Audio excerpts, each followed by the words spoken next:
নড়াইলে হঠাৎ করে বাজার থেকে সয়াবিন সহ ভোজ্য তেল উধাও হয়ে যাওয়ায় সাধারণ মানুষের মধ্যে তীব্র ক্ষোভ দেখা দিয়েছে। এর প্রতিবাদে বুধবার সকাল 11টায় নড়াইল প্রেস ক্লাবের সামনে মানববন্ধন করেছে ক্যাব। হাহাকার দেখছি কিছুদিন ধরে, তার মধ্যে আবার ভোজ্য তেল। উভয় ক্ষেত্রে খাদ্য ব্যবসায়ীরা কৃত্রিমভাবে সংকট সৃষ্টি করছে অবৈধ মজুতদারি করে। এই মজুতদারি করা যে কোনোভাবেই নিষিদ্ধ। মুনাফালোভী ব্যবসায়ী ও সিন্ডিকেট চক্র ইচ্ছাকৃতভাবে বাজার থেকে তেল সরিয়ে সংকট তৈরি করছে। এতে সাধারণ মানুষ চরম ভোগান্তিতে পড়েছেন।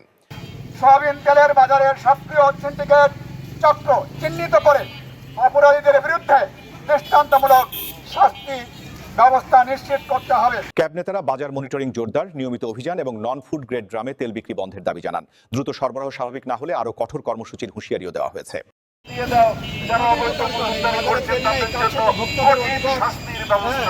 সকলেরই দাবি একটাই, যে জিনিসের যে মূল্য আছে সেই মূল্যটাকেই বহাল রাখতে হবে।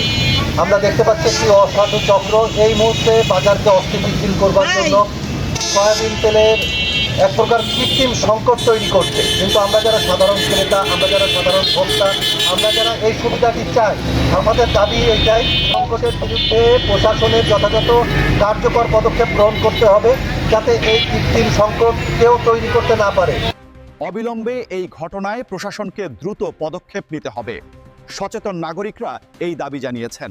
আমাদের বাজারের যে সিন্ডিকেটের মাধ্যমে সরকারি দেয়া রেটের চেয়েও বেশি দামে যে সয়াবিন তেল বিক্রি করছে এবং কৃত্রিম সংকট তৈরি করছে, এ সকল সিন্ডিকেটকারীদের, কালোবাজারিদের দ্রুত প্রশাসনের মাধ্যমে আটক করে তাদের সর্বোচ্চ বিচার করার দাবি জানাচ্ছি আমরা এবং সরকারের নির্ধারিত যে রেটে তেল বিক্রি করার আহ্বান জানাচ্ছি।